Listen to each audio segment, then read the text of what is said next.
Assalamualaikum warahmatullahi wabarakatuh. Kami dari kelompok 7 KMMI SSB MUI kelas J ingin menjelaskan sedikit tentang pengetahuan dasar perbankan syariah.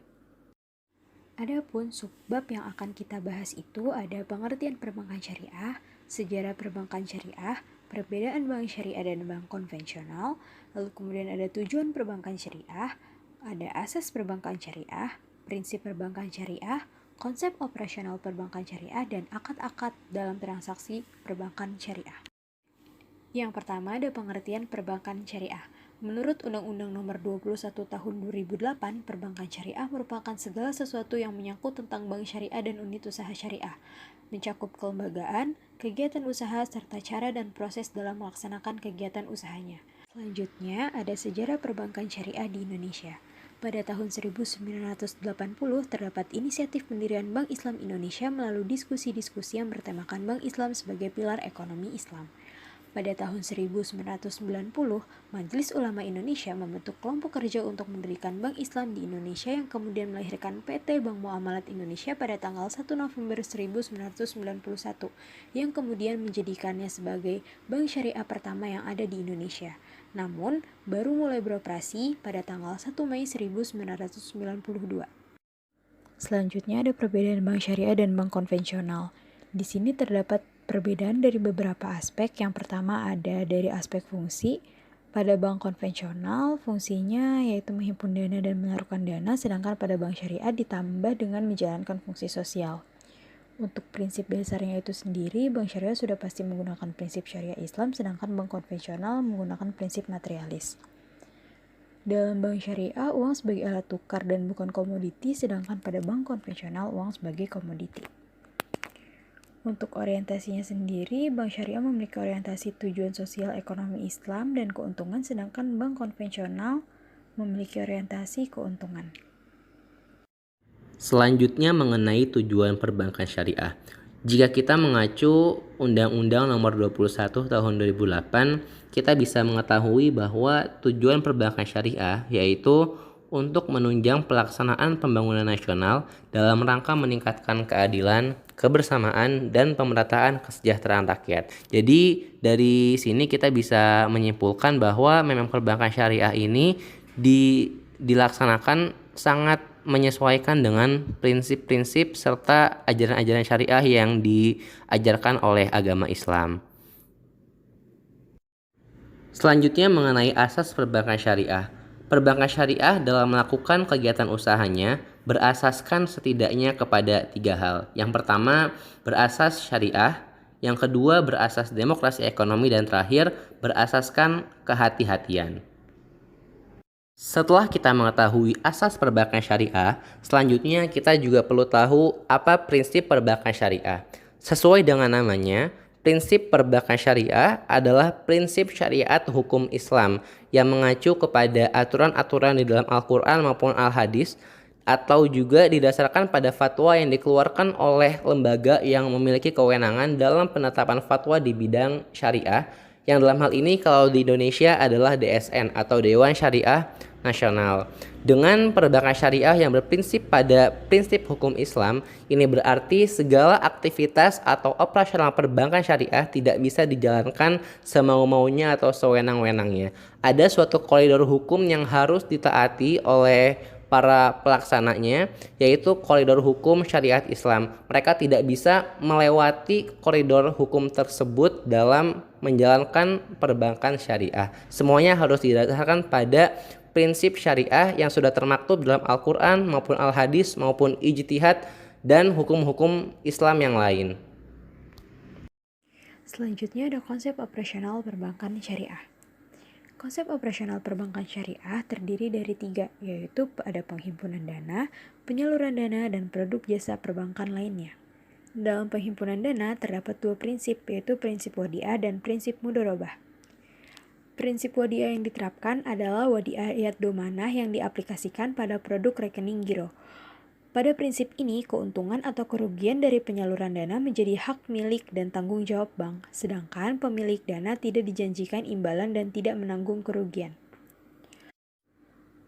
Prinsip mudorobah yang digunakan adalah mudorobah mutlaqah dan mudorobah muqayyadah. Pada prinsip mudharabah, penyimpan dana berlaku sebagai sohibul mal dan bank sebagai mudharib. Prinsip mudharabah ini diaplikasikan pada tabungan berjangka dan deposito berjangka. Konsep operasional perbankan syariah yang kedua adalah penyaluran dana. Penyaluran dana itu sendiri terdiri dari prinsip jual beli, prinsip sewa, prinsip bagi hasil, dan prinsip dengan akad pelengkap. Prinsip jual beli terdiri dari 3, yaitu pembiayaan murabahah, pembiayaan salam, dan pembiayaan istisna. Prinsip jual beli ini dibedakan berdasarkan bentuk pembayaran dan waktu penyerahan barang. Dalam pembiayaan murabahah, bank bertindak sebagai penjual sementara nasabah sebagai pembeli. Dalam pembiayaan murabahah, barang diserahkan segera setelah akad dan pembayarannya dilakukan secara cicilan. Sedangkan dalam pembiayaan salam, bank bertindak sebagai pembeli sementara nasabah sebagai penjual. Pembiayaan salam ini biasanya digunakan untuk pertanian jangka pendek. Salam merupakan transaksi jual beli di mana barang yang diperjualbelikan belum ada, namun pembayarannya dilakukan secara tunai di muka. Selanjutnya ada prinsip ijarah. Pada dasarnya prinsip ijarah ini sama saja dengan prinsip jual beli, namun terdapat perbedaan pada objek transaksinya. Pada jual beli, objek transaksinya adalah barang, sedangkan pada ijarah, objek transaksinya adalah jasa. Lalu yang ketiga ada prinsip bagi hasil. Prinsip bagi hasil itu sendiri terbagi menjadi 2 pembiayaan, yaitu ada pembiayaan musyarakah dan pembiayaan mudharabah. Pembiayaan musyarakah merupakan kesepakatan antara 2 pemilik modal atau lebih untuk menyatukan modalnya pada usaha tertentu yang pelaksanaannya ditunjuk dari salah satu pemilik modal. Sedangkan pembiayaan mudharabah merupakan kesepakatan atau bentuk kerjasama antara 2 pihak atau lebih, di mana pemilik modal memberikan modalnya kepada pengelola atau mudharib dengan suatu perjanjian pembagian keuntungan. Lalu yang terakhir ada penyaluran dana dengan akad pelengkap. Adapun akad yang digunakan adalah akad wakalah, akad kafalah, akad sorf, akad qard, akad rohan, akad hiwalah, akad ijarah, dan akad wadiah. Masih dalam pembahasan konsep operasional perbankan syariah. Namun saat ini yang akan dibahas mengenai produk jasa perbankan lainnya. Yang pertama yaitu wakalah. Wakalah secara bahasa berarti penjagaan. Mazhab Hanafi mendefinisikan wakalah ini dengan pendelegasian seseorang kepada orang lain untuk bertindak sebagaimana dirinya dalam tindakan yang diperbolehkan dan diketahui. Tindakan ini mencakup transaksi keuangan, jual beli, dan lainnya yang akan menerima akan penggantian secara syara seperti mempersilahkan untuk masuk. Di antara praktik wakalah kontemporer yaitu reksadana syariah, letter of credit syariah, pembiayaan rekening koran syariah, asuransi syariah, dan letter credit impor syariah. Akad ini memperbolehkan dan sah untuk meminta ujroh atau upah. Produk yang kedua yaitu kafalah, yang berarti jaminan, beban, atau tanggungan yang diberikan penanggung kepada pihak ketiga untuk memenuhi kewajiban pihak kedua atau yang ditanggung. Kafalah juga dapat berarti mengalihkan tanggung jawab seseorang yang dijamin dengan berpegang pada tanggung jawab orang lain sebagai penjamin. Atas jasa tersebut, penjamin dapat meminta imbalan. Kemudian yang ketiga yaitu sorf. Sorf ini merupakan perjanjian jual beli suatu valuta dengan valuta lainnya. Dapat diartikan juga sebagai menjual nilai sesuatu dengan nilai sesuatu yang lain. Yang keempat yaitu qard.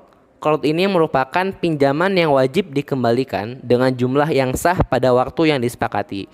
Menurut Bank Indonesia, qard adalah pinjam-meminjam dana tanpa imbalan dengan kewajiban peminjam mengembalikan pokok pinjaman secara sekaligus atau cicilan dalam jangka waktu tertentu. Selanjutnya yang kelima yaitu rohan. Rohan ini merupakan gadai. Dalam ilmu fikih, rohan diartikan sebagai menyimpan sementara harta milik si peminjam sebagai jaminan atas pinjaman yang diberikan oleh yang meminjamkan. Konsekuensi dari hal ini adalah barang yang dititipkan pada si piutang dapat diambil kembali dalam jangka waktu tertentu dengan menyelesaikan hutangnya. Selanjutnya yaitu hiwalah. Hiwalah merupakan pemindahan utang atau piutang suatu pihak kepada pihak yang lain.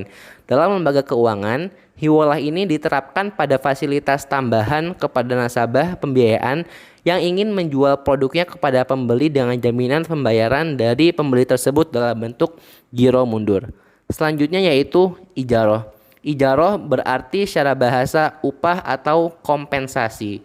Secara istilah, ijaroh ini berarti suatu manfaat dari barang tertentu dengan biaya sewa tertentu. Dapat diartikan juga sebagai suatu pekerjaan tertentu dengan upah tertentu. Selanjutnya yang terakhir yaitu wadiah. Wadiah merupakan suatu barang tertentu yang ditinggalkan oleh pemilik kepada selain pemiliknya. Mazhab Hanafi mendefinisikan wadiah ini sebagai pelimpahan kepada orang lain untuk menjaga harta seseorang dengan cara yang jelas. Penitipan ini tidak boleh berupa barang yang tidak menjadi kepemilikan penuh seperti properti yang hilang, hewan yang dilarang penggunaannya. Nah, aplikasi wadiah ini diantaranya adalah tabungan dan juga giro. Selanjutnya yang terakhir yaitu akad-akad dalam transaksi perbankan syariah. Yang pertama ada akad wadiah. Sebenarnya ini kurang lebih sama seperti yang sudah saya jelaskan sebelumnya. Mungkin ada beberapa hal yang ingin saya tambahkan, yaitu mengenai status barang titipan tersebut. Apakah dia tanggungan atau amanah? Nah, jika mengacu pada ulama mazhab, semua setuju bahwa barang titipan adalah amanah, bukan tanggungan ataupun jaminan. Dan ini menjadi suatu ibadah sunnah bagi yang dititipi. Maka mereka akan mendapatkan pahala atas jasa ini. Kemudian akad selanjutnya yaitu akad mudharabah. Akad ini merupakan akad kerjasama di mana pemilik harta memberikan harta kepada orang yang mampu mengelola usaha untuk diperniagakan. Orang yang memiliki harta dalam hal ini disebut sebagai sohibul mal, sedangkan yang mengelola disebut sebagai mudharib. Nah, nanti keduanya berhak atas keuntungan yang sesuai dengan kesepakatan yang sudah disepakati oleh keduanya. Namun, jika merugi, hanya pihak pemilik modal atau sohibul mal saja yang menanggung kerugian itu. Selanjutnya yaitu akad musyarakah atau akad syirkah. Akad ini merupakan pencampuran suatu harta dengan harta lain. Dapat dikatakan juga sebagai kemitraan. Di sini terdapat kerjasama antara dua pihak atau lebih dalam menyertakan modal untuk menjalankan suatu usaha. Nantinya keuntungan serta kerugian akan dibagi berdasarkan kesepakatan dan juga persentase modal antara pihak-pihak yang terlibat di dalamnya. Selanjutnya yaitu akad murabahah. Akad ini secara bahasa berarti keuntungan. Menurut Imam Syafi'i, akad murabahah merupakan bentuk jual beli pada harga dasar ditambah keuntungan dengan disyaratkan kedua belah pihak yaitu penjual dan pembeli mengetahui harga dasarnya. Akad yang kedua maksudnya akad berikutnya yaitu akad salam. Akad ini merupakan jual beli yang penerimaan barangnya ditangguhkan dengan pembayaran harga tunai. Penjualan yang karakteristik tanggungannya telah terdeskripsikan di awal dengan harga atau modal kerja dibayarkan di depan. Dengan kata lain, untuk membayarkan harga di depan dan pengiriman barang terspesifikasi untuk masa yang akan datang yang telah ditentukan. Selanjutnya yaitu akad istisna. Akad ini merupakan jual beli barang dalam bentuk pemesanan pembuatan barang dengan kriteria dan persyaratan tertentu yang disepakati dengan pembayaran sesuai dengan kesepakatan. Selanjutnya yaitu mengenai adalah akad ijaroh. Sebenarnya akad ijaroh ini sudah saya jelaskan sebelumnya di slide di bagian sebelumnya. Namun mungkin saya coba untuk ulang lagi. Akad ijaroh ini merupakan akad di mana kita akan mendapatkan manfaat dari barang tertentu dengan biaya sewa tertentu. Atau dapat diartikan juga akad ijaroh ini suatu pekerjaan tertentu yang akan mendapatkan suatu upah tertentu. Selanjutnya yaitu akad ijaroh muntahiyah bitamlik. Nah, akad ini sebenarnya merupakan turunan atau bentuk lain dari akad ijaroh, di mana pada akad ini nanti di akhir masa sewa, penyewa atau nasabah akan diberikan opsi apakah ingin memiliki barang yang telah ia sewakan atau tidak. Selanjutnya yang terakhir yaitu akad qard, dan sebenarnya ini sudah saya jelaskan sebelumnya. Jadi akad qard ini merupakan akad pinjaman yang wajib dikembalikan dengan jumlah yang sah pada waktu yang telah disepakati. Nah, mungkin tambahannya akad qard ini melarang untuk adanya tambahan imbalan atau riba ketika mengembalikan uang yang telah dipinjamkan. Demikian presentasi mengenai pengetahuan dasar perbankan syariah oleh kami kelompok 7 KMMI SSBMUI kelas J. Terima kasih atas atensi serta penghargaan dari rekan-rekan sekalian. Semoga apa yang kami sampaikan melalui video presentasi ini dapat bermanfaat untuk kita semua. Dan atas segala kurang kami sampaikan mohon maaf sebesar-besarnya kepada kalian. Dan akhir kata kami sampaikan terima kasih lagi dan wassalamualaikum.